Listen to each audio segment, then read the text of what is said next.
Hai teman-teman, hari ini aku akan baca bab 4 dari novel Sekretaris Menggoda Bos. Kalian bisa membaca novel ini di Story On. Untuk lebih cerita menarik, jangan lupa di subscribe. Tepat jam 5, Kinan sudah bersiap-siap untuk pulang. Ia mematikan komputernya. Ia memandang Erlen keluar dari ruangan, begitu juga dengan dirinya. Mereka saling berpandangan satu sama lain. Ia melihat Erlen tanpa senyum. Kita pulang, ucap Erlen. Iya pak. Kinan menyimbangi langkah Erlen keluar dari ruangan. Kinan tidak lupa mematikan lampu dan mengunci ruangan mereka. Kinan menatap ada beberapa karyawan masih betah di kubikel. Kinan dan Erlen melangkahkan kakinya menuju lift. Lift membawa mereka menuju lantai dasar. Seminit kemudian, pintu lift pun terbuka dan mereka berjalan menuju pintu lobi. Mereka menatap ada beberapa karyawan juga yang pulang. Erlen dan Kinan berhenti di depan pintu lobi. Kamu pulang pakai apa? Tanya Erlen kepada Kinan. Saya pulang pakai Gojek, Pak. Enggak, sama saja. Saya bisa antar kamu pulang. Jangan, Pak. Saya pulang sendiri. Gojek saya sudah menunggu di depan. Itu dia Gojeknya. Ucap Kinan menunjukkan salah satu pria yang mengenakan jaket bomber berwarna hijau. Hati-hati kalau begitu. Erlan tidak ingin memaksa Kinan ikut bersamanya. Iya, sama-sama, Pak. Mari, Pak. Saya duluan. Erlan tersenyum. Iya. Kinan melangkah menjauhi Erlan, sedangkan Erlan hanya bisa menatap Kinan dari kejauhan. Setelah itu ia menuju pelataran yang memencet tombol central lock. Ia masuk ke dalam mobil semenit kemudian meninggalkan area tower. Beberapa jam kemudian di apartemen Kinan, Kinan membuka handle pintu memandang Winda bersama paper bag bergambar ayam di sana. Kinan tersenyum dan memperlebar daun pintu untuk Winda. Belum makan malam kan? Tanya Winda, menatap sahabatnya mengenakan pakaian tidurnya berbahan satin itu. Belum lah, nungguin lo, Kinan terkekeh. Winda lalu duduk di sofa satu-satunya di dekat jendela. Karena kamar apartemen Kinan type studio, Winda mengedarkan pandangannya ke segala area kamar Kinan sama saja seperti kamarnya di samping. Mereka menyewa apartemen di unit yang sama. Kinan membawa piring untuk mereka makan berdua. Jujur mereka memang jarang masak di apartemen kecuali hari libur. Mereka tahu bahwa ia lebih banyak menghabiskan waktu di ofis daripada di apartemen. Kinan menatap ayam berbalut tepung itu di piringnya. Lo tahu nggak? Tanya Winda. Apa? Sekretarisnya Pak Robert Sirika katanya sudah berapa bulan ini jadi simpanan Pak Robert. Alis Kinan terangkat. Serius? Kata siapa? Kata anak-anak hotel sih. Kebetulan tadi kesamper ke hotel ada venue gitu. Gosip gituan dong. Kinan mencolekkan ayam goreng itu ke saus cabai. Kayaknya hampir semua expert itu punya selir ya, ucap Kinan kepada Winda. Pastilah ada. Bukannya Pak Robert itu udah punya anak dan istri ya, ucap Kinan lagi. Iya, emang udah. Kok mau sih Rika? Dia kan cantik banget. Kinan tahu Rika seperti apa. Karena ia juga sekretaris kumpulnya dengan sekretaris juga. Ya mau gimana, kan ketemu setiap hari full time.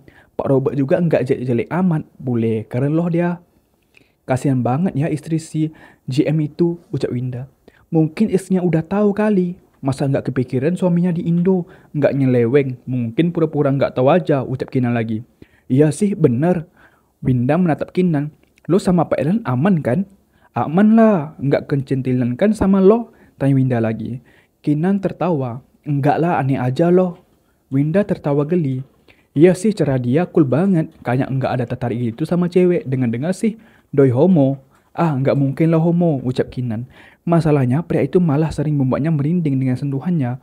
Ia yakin dan seyakin-yakinnya bahwa Erlen itu pria normal masih tertarik dengan wanita.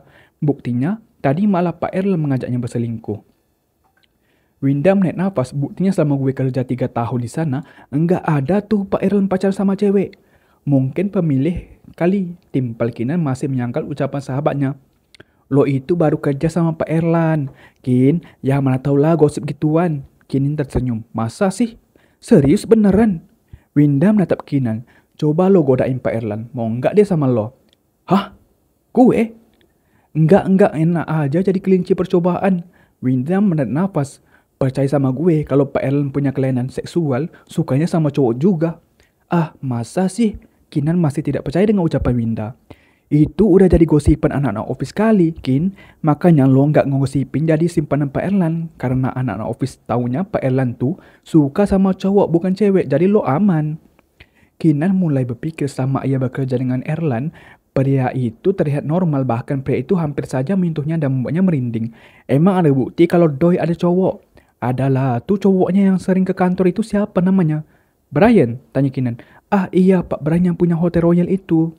Kinan natap Winda, ia sebenarnya ingin menjelaskan bahwa Brian yang sering ke kantornya itu besok akan melakukan pertulangan. Brian dan Ellen hanya sahabatan, tidak lebih, namun Kinan memilih diam. Ia makan dengan tenang. Jadi itu cowoknya. Iya, itu dia, sahut Winda. Baru tahu gue kalau Pak Ellen pacar sama Pak Brian. Makanya lo harus tahu. Makanya lo harus cari tahu informasi hangat di office. Gosipnya udah lama kali kalau mereka berdua pacaran. Timpal Winda.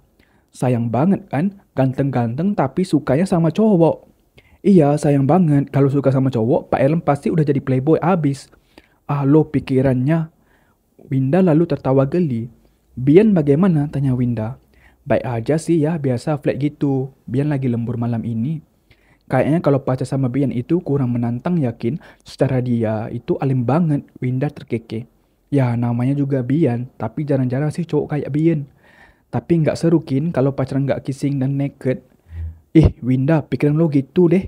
Winda tertawa geli. Lah emang nggak seru cuma menang alim doang. Kalau gue mau ogah pacar model gituan bukan type gue, saut Winda lagi. Iya karena type lo cowok brengsek.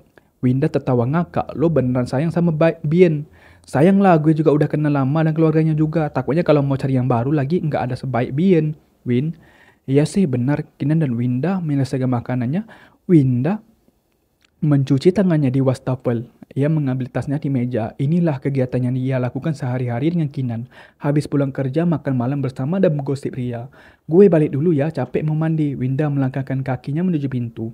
Iya, sana pergi. Kinan menatap kepergian Winda yang ngacir di sebelah. Kinan memilih membaringkan tubuhnya di tempat tidur. Ia menatap ke arah layar ponsel menunjukkan pukul 21.10. Dia menunggu Bian mengangkat panggilannya. Iya sayang, ucap Bian di balik speaker ponselnya. Kamu di mana? Tanya Kinan. Aku lagi di jalan sayang. Ini sambil nyetir. Kamu udah makan malam belum? Kalau belum aku pesenin ya, tanya Bian. Udah kok, tadi aku makan sama Winda. Makan apa? Makan KFC. Tadi Winda yang beli. Kamu hati-hati di jalan, jangan ngebut, ucap Kinan kepada sang kekasihnya. Iya sayang. Kalau kamu udah sampai rumah kasih tahu aku. Iya, dah sayang.